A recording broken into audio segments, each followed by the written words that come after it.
Hi, John. Hi.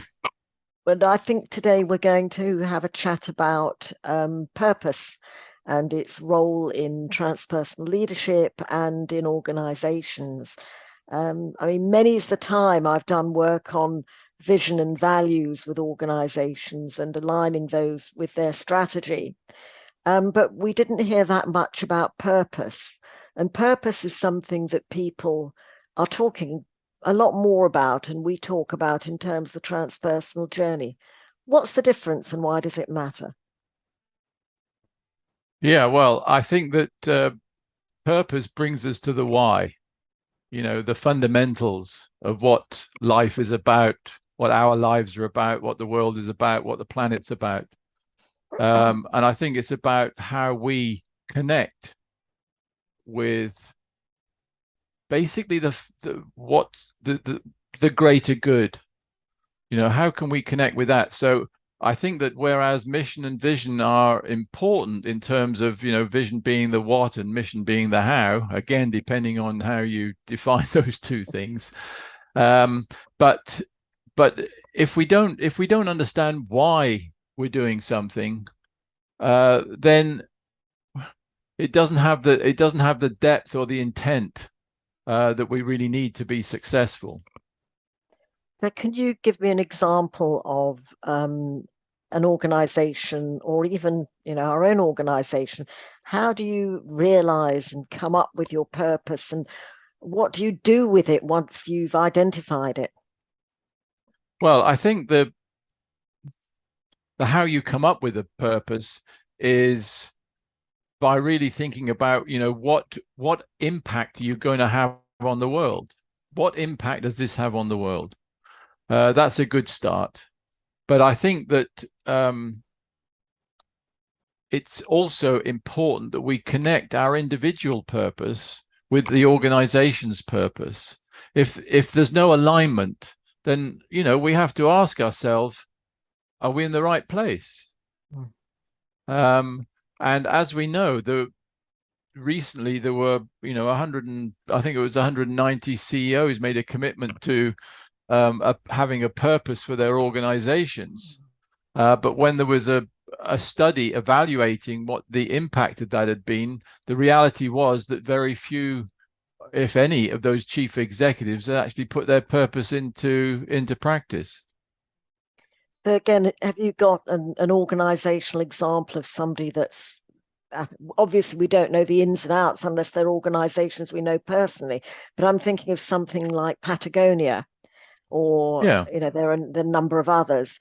What difference do you think it makes to the organization if they are able to define their purpose Yeah. and embed it into their operations? Well, I mean, I don't like, first of all, I prefer not to use particular companies that I haven't worked with because then I'm just depending on what I read.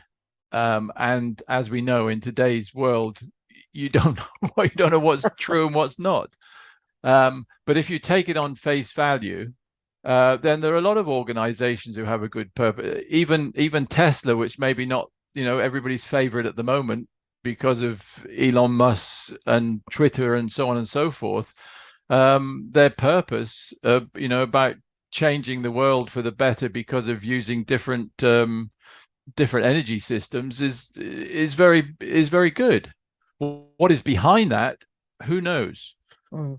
You were just saying about Tesla and Elon Musk that you only see what's on the surface, and we never know in reality what is going on behind the Yeah, scenes unless we've worked with the yeah. organization. But assuming that that there's a purpose that's expressed that is genuine, what's the benefit of that to the organization in terms of hiring, Yeah. retention, productivity, I think culture, there's a etc.? yeah. Well, I think there's a huge benefit um, in the effectiveness of the individual. If you believe in something, then you make that discretionary effort. If you don't believe in something and you're just there to get your salary, your wage, or whatever, then you do what you're paid for if you're a good person, but you don't do them anymore.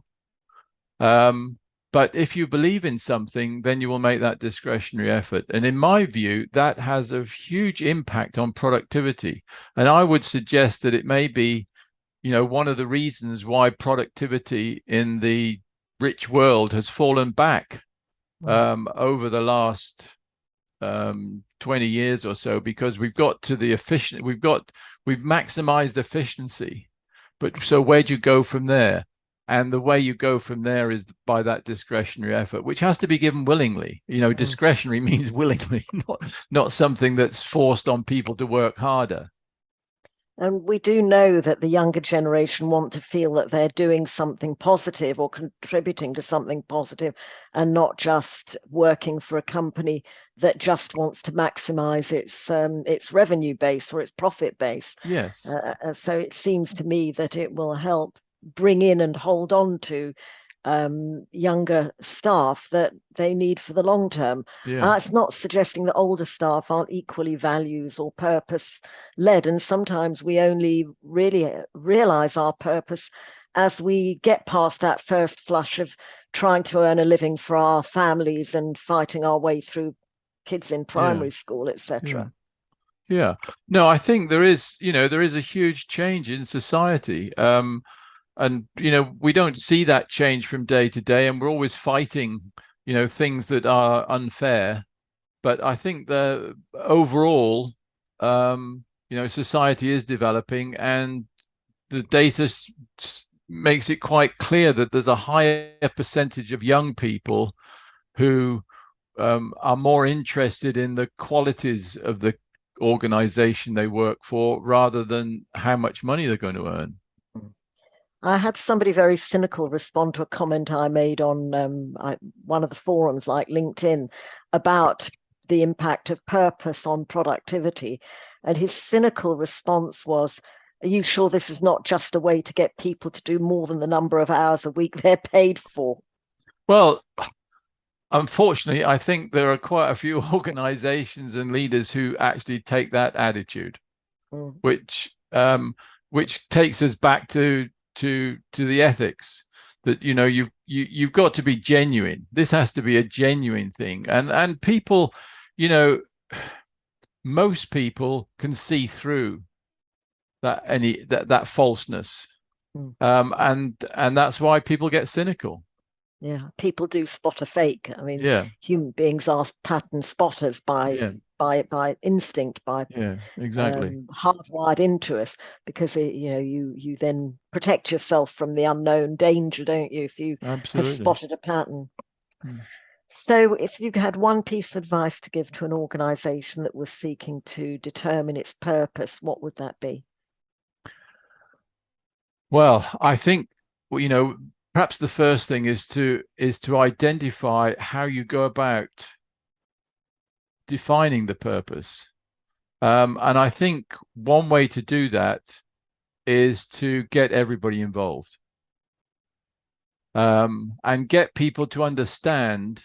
If everybody in the organization understands what purpose is about and how they might, as individuals, think about their own purpose, and then connect it with the role of the organization they're in and how that can be defined in terms of purpose, then I think you'll get everybody pointing in the same direction, and you'll get some belief. If you just have the chief executive saying, well, this is the purpose of the organization, then it will be a much more difficult task for that person to make it a reality, except through a long period of time, to show that they're genuine, because people will be cynical about it.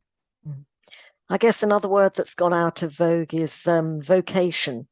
And for me, there is, I mean, it's not a direct alignment, but there is a soupçon of the idea of the concept of vocation with the concept of purpose.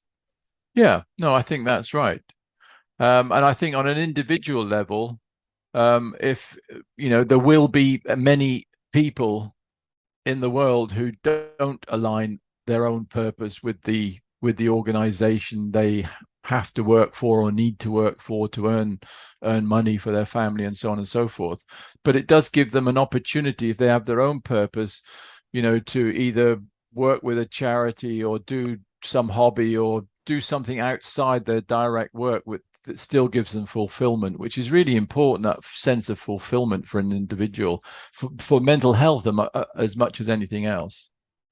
The ideal is if the organization's purpose and your purpose are at least harmonious, if not 100% Yes. aligned. And then you have a much better balance in terms of thriving at work rather than surviving. And I know that's a bit of a cliche these days, but the cliches are cliches because they're fundamentally true. Yeah. And I think, part of that purpose has to be treating whatever the purpose is, part of it has to be treating human beings fairly and reasonably. And that goes, of course, in how you treat how the employees are treated. And that will go a long way towards making people feel that they belong. That's great, John. Thank you very much. Good chat. Thank Take you. care. Good to Bye. see you. Bye.